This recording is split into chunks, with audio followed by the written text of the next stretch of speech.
DNA मित्रों, आज हम डीएनए में सबसे पहले दुनिया के सबसे बड़े तेल संकट का विश्लेषण करेंगे, जिसकी शुरुआत इजराइल ने ईरान की गैस फील्ड पर हमले के साथ की है। इसके जवाब में ईरान ने मिडिल ईस्ट के सबसे महत्वपूर्ण तेल और गैस ठिकानों को निशाना बनाया। मित्रों, मिडिल ईस्ट में इस बमबारी से दुनिया में तेल और गैस की कीमतों में 5% का इजाफा हो गया, लेकिन आने वाला वक्त और ज्यादा मुश्किल भरा हो सकता है।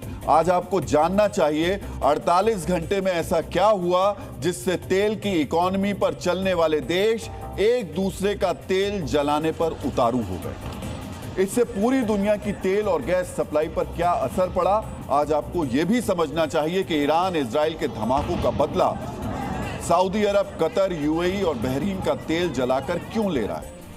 ईरान के इस कदम से तेल में लगी आग बुझेगी या और ज्यादा भड़क जाएगी। आज आपके लिए यह जानना भी जरूरी है, अगर मिडिल ईस्ट का तेल जलेगा तो फिर दुनिया कैसे चलेगी। मित्रों, South Pars gas field Iran की गैस अर्थव्यवस्था की रीढ़ है। इस पर इजराइल के हमले के फौरन बाद ईरान ने बदले का प्लान किया।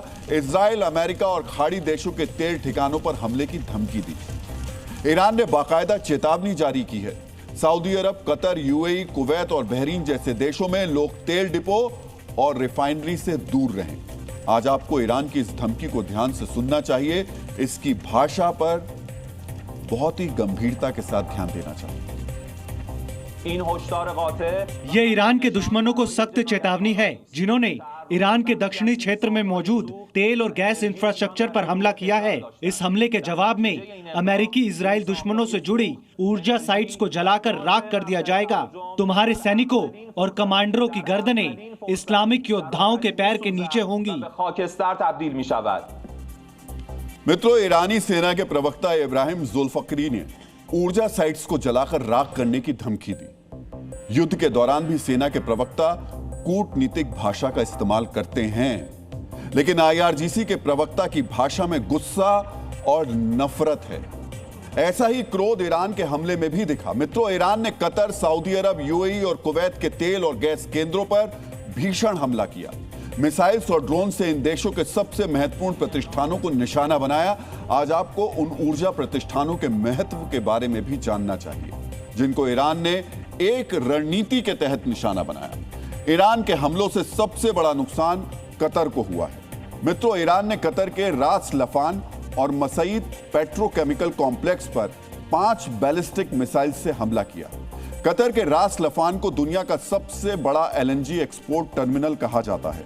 कतर से दुनिया की 20% एलएनजी एक्सपोर्ट की जाती है और रास लफान एलएनजी प्रोडक्शन का सबसे बड़ा हब है। रास लफान में सालाना 80 मिलियन टन प्रति साल एलएनजी उत्पादन होता है और इतनी एलएनजी से जर्मनी जैसा देश की बिजली की जरूरत लगभग 1.5 साल तक पूरी की जा सकती है। ईरान के मिसाइल हमलों के बाद रास लाफान में बड़ी आग लग गई, जिससे एलएनजी प्रोडक्शन रोकना पड़ा। मित्रों, कतर की 80% गैस भारत, चीन, जापान, दक्षिण कोरिया और सिंगापुर जैसे एशियाई देशों को सप्लाई की जाती है। यानी हमले का सीधा असर इन देशों तक पहुंचने वाली गैस सप्लाई पर होगा। मित्रों, कतर में बड़ी संख्या में भारतीय भी रहते हैं और ईरान के हमलों को इन भारतीयों ने भी अपनी आंखों से देखा, इसलिए आपको हमले के बाद हिंदी में लोगों की बातें सुनाई दी। मित्रों, ऐसी आग सिर्फ कतर में नहीं लगी है। ईरान ने सऊदी अरब की राजधानी रियाद पर भी हमला किया। सऊदी को निशाना बनाकर 4 बैलिस्टिक मिसाइल्स और ड्रोन दागे गए। युद्ध शुरू होने के बाद पहली बार सऊदी अरब पर ऐसा मिसाइल हमला हुआ है और पहली बार लोगों को मोबाइल पर अलर्ट भेजकर होशियार रहने के लिए कहा गया है। सऊदी की राजधानी में अलर्ट भेजकर निवासियों को बताया गया, आसमान से मिसाइल और ड्रोन अटैक हो सकते हैं, सतर्क रहें। सऊदी के लोगों ने जो मैसेज फोन पर पढ़ा, वैसा ही खतरा उन्हें आसमान में दिखाई भी दिया। रियाद में पहली बार लोगों के सामने इतने बड़े धमाके हुए। मित्रों, सऊदी अरब ने दावा किया है उसने ईरान की 4 मिसाइल्स को इंटरसेप्ट किया और जो आग लगी वो मलबे से लगी, लेकिन विस्फोट और आग देखकर इन दावों पर सवाल किए जा रहे हैं। आज आपको सऊदी अरब में इन हमलों के असर के बारे में जानना चाहिए। मित्रों, ईरान ने सऊदी अरब की सैमरेफ रिफाइनरी पर मिसाइल दागी। ये रिफाइनरी यानू पोर्ट में मौजूद है। हमले के बाद सऊदी अरब ने यानू पोर्ट से तेल निर्यात रोक दिया।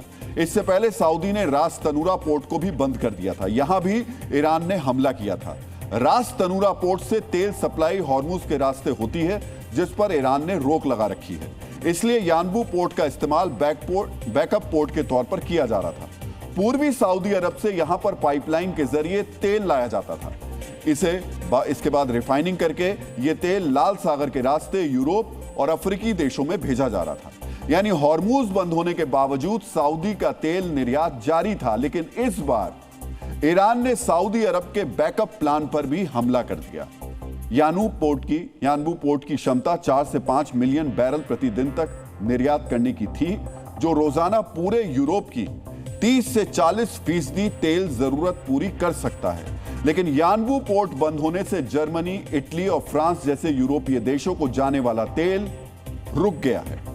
इसके अलावा ईरान ने जुबैल पेट्रोकेमिकल कॉम्प्लेक्स को भी निशाना बनाया। यहां पर ऑयल प्रोडक्ट्स तैयार किए जाते हैं। यानी ईरान की योजना सऊदी के तेल निर्यात को पूरी तरह ठप करने की थी।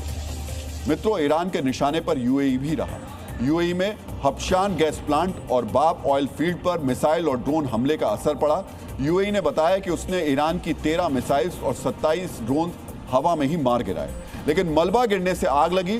सुरक्षा कारणों से दोनों बड़े ऊर्जा केंद्र अस्थायी रूप से बंद कर दिए गए हैं। मित्रों, हबशान यूएई का सबसे बड़ा गैस प्रोसेसिंग प्लांट है, जबकि बाब ऑयल फील्ड बड़ा तेल उत्पादन क्षेत्र है। हबशान से जुड़ी पाइपलाइन यूएई के लिए हॉर्मुज का विकल्प थी। यूएई ने हबशान से फुजराह के लिए एक पाइपलाइन बनाई थी, जिसके जरिए सीधे गैस गल्फ ऑफ ओमान तक पहुंच जाती थी। यानी जहाज को हॉर्मुज से नहीं गुजरना पड़ता था। लेकिन ईरान अब जानबूझकर वैकल्पिक रास्तों को बंद कर रहा है, इसलिए हबशान पर अटैक किया गया।